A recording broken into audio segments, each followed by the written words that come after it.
சொர்க்கமே என்றாலும் அது நம்மூரை போல வருமா?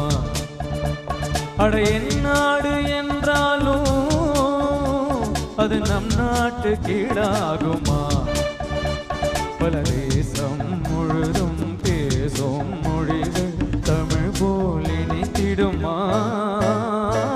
சொர்க்கமே என்றாலும் அது நம்மூரை போல வருமா? அட என் நாடு என்றாலும் அது நம் நாட்டு கீழாகுமா?